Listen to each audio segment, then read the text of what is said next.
Meus amigos, muito boa tarde a todos vocês, saudações rubro-negras a todos.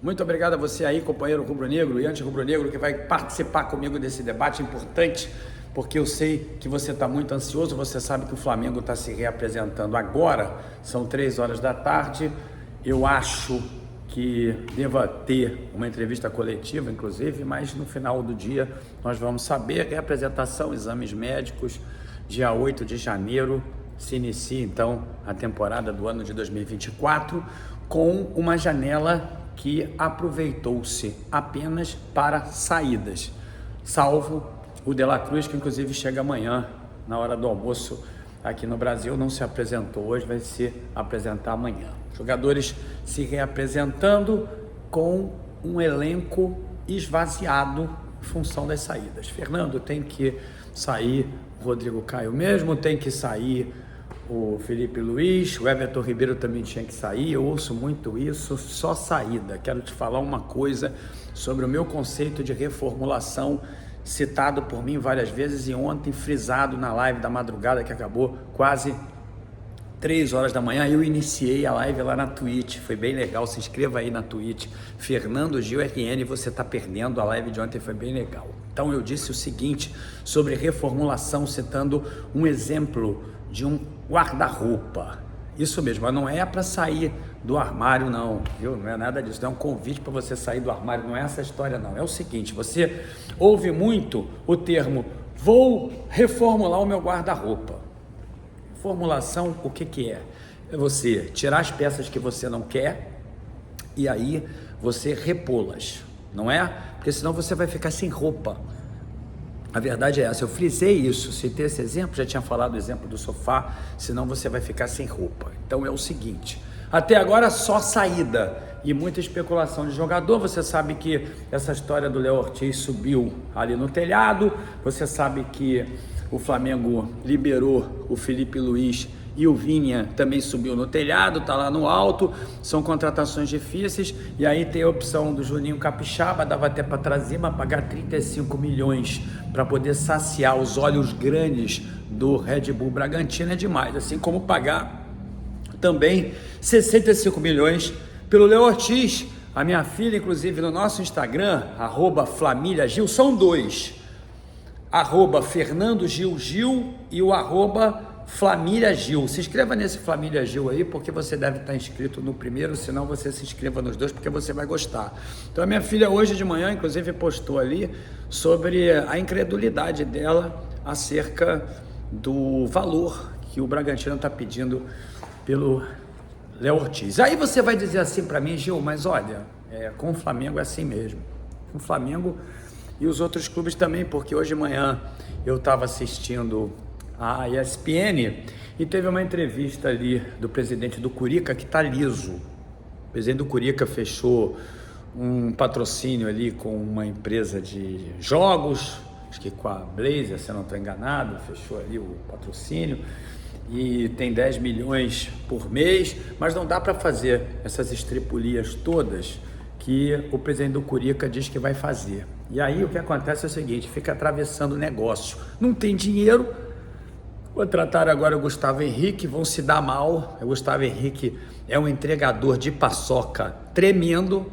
O torcedor corintiano que está aí, abre o seu olho, agora já era. Graças a Deus a zaga vai ficar furada ali.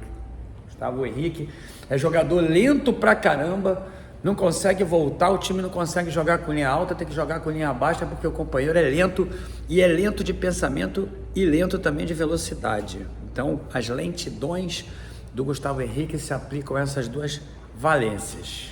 E o Curica tá duro e aí quer ficar atravessando negociação do Flamengo. Nesse caso específico, com esse que está aí na capa, o Luiz Henrique. Luiz Henrique, como eu falei para vocês, eu aprovaria, porque o Luiz Henrique deu muito trabalho para o Flamengo.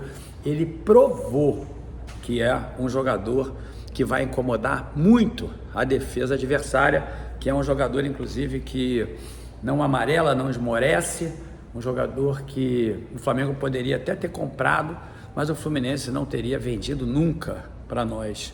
O Fluminense vendeu, inclusive lá para a Europa, por uma bagatela. O Flamengo na época queria pagar mais, mas o Fluminense não vendeu, está correto. Se eu fosse o presidente do Fluminense, também não teria vendido de jeito nenhum. A estratégia está correta, mas agora dá para trazer o cara de volta. O Flamengo tem condições de pagar salários maiores do que o Fluminense. O jogador se declara tricolor, mas essa história aí que ele teria dito que não jogaria no Flamengo de forma alguma ou em qualquer outra equipe aqui, é algo respectivo à estratégia de animação de torcida. Veja bem, o caso do Evander, estou morrendo de medo que o Evander venha aqui para o Flamengo. Vamos pagar uma grana no Evander também. O Evander que foi vendido 55 milhões para o clube, o Portland, lá dos Estados Unidos, daquele time que no meu entendimento não deve ser bom, lá da Dinamarca, não sei nem qual é, mas foi vendido para lá. Estou morrendo de medo que chegue aqui o companheiro, mas ele também deu uma declaração dizendo que ele jamais jogaria aqui no Brasil e agora está doido para vir para o Flamengo, porque ele sabe que ele está no ostracismo lá no Portland. E aí, companheiro, o Curica atravessando essa negociação, está liso, está sem dinheiro, torcedor do Curica aí, você sabe que você está sem dinheiro, está levando um tempão para poder pagar as dívidas. Não dá para equacionar assim. O torcedor do Curica está eufórico porque o companheiro que está lá, presidente do clube, ele promete mundos e fundos. O companheiro chega a dizer, inclusive, que promete a Paola de Oliveira, porque os jogadores que ele promete, na verdade, são comparados, eu diria, salvaguardadas as devidas proporções, a você, companheiro, que sai na night, que gostaria de ficar ali com a Paola de Oliveira. Só que a Paola de Oliveira não deve estar ao acesso da maior parte das pessoas, assim como o Gabigol não estava o Curica, o Luiz Henrique também não está o Curica, os jogadores que ele fica prometendo ali para os corintianos, e os amigos corintianos vão lá nas minhas lives, como estiveram lá, dizendo que o Curica esse ano vai ser triunfante, que o Curica vai montar uma equipe que vai possibilitar ganhar tudo esse ano, não vão nem disputar a Libertadores, a situação está feia, não tem dinheiro da Libertadores, mas o cara continua prometendo e está atrapalhando o Flamengo. E aí, meus amigos, parem para pensar, a saída começa a ser a MLS. Aí o Flamengo já trouxe o Luiz Araújo, agora quer trazer o Evander, tem outros jogadores também sendo especulados. Nos vídeos dessa semana eu vou falar, eu preciso ter certeza sobre essas especulações, porque elas são advindas de grupos de WhatsApp, então tem que encontrar as pessoas certas para poder perguntar. Isso tudo de ontem para hoje eu tive lá na Gávea sábado. Então, a alternativa passa a ser MLS. Aí é o seguinte, o Flamengo se reapresenta hoje, não tem cara nova só amanhã, quando o De La Cruz chegar, vai lá no Ninho, vai fazer aquela visita, depois vai ter a entrevista coletiva dele, que eu não sei se vai ser amanhã, provavelmente outro dia, vai iniciar o treinamento, e o Flamengo mandou um monte de jogadores embora e não botou ninguém para dentro do clube. E o Marcos Braz calado, o Landim também, ao menos não é, eu diria assim, tão falastrão quanto o presidente do Curica, que fica prometendo De Bruyne, promete todo mundo aí, não vai chegar ninguém, chega o Gustavo Henrique.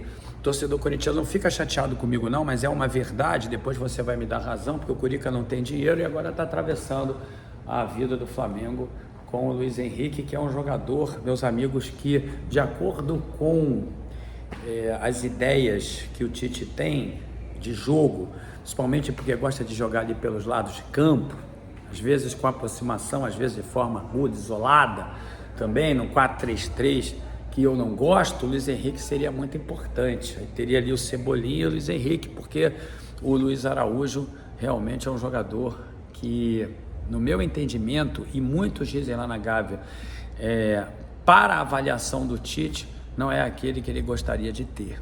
Então, tá aí o Curica atrapalhando de novo o Flamengo nessa empreitada por ter jogadores os quais não pode pagar. E o Flamengo muito parcimonioso nas contratações, sem qualquer sinal de fumaça de novos jogadores no nosso clube, tendo o Flamengo liberado muitos. Então é aquele tal negócio, o Flamengo esvaziou o guarda-roupa e agora, meu amigo, não tem roupa para vestir. É só para você saber em algumas posições. Então vou ter que cobrar.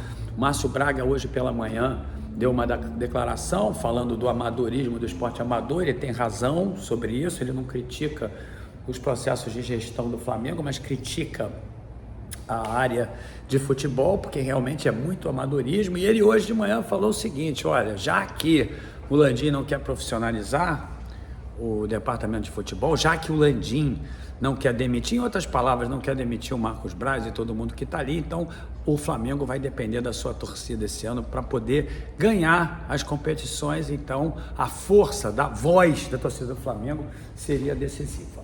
Bom, isso é o que tem por agora. Quero te falar que mais tarde, 10h30, tem uma live no YouTube e mais ou menos umas 6 horas, 6h30, eu vou fazer uma live lá na Twitch, bem legal. Ontem a live aconteceu depois da live da madrugada, quem sabe se eu tiver com disposição, eu estou de férias, quem sabe eu não possa fazer isso também. Então, um grande abraço, se inscreva no canal, deixa o like no vídeo, você aí se inscreva nos 2 Instagrams, @FernandoGilGil e @FlamiliaGil, e você baixa a Twitch, companheiro aí mais velho, conservador, você vai gostar da Twitch.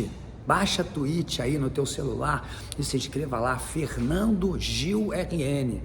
Fernando Gil RN, as lives já estão acontecendo e a Twitch, inclusive, já me filiou como partícipe das suas ações. Recebi o e-mail hoje. Então tá bom, sinal que tá bom. Saudações rubro-negras, meus amigos, até mais tarde, um grande abraço.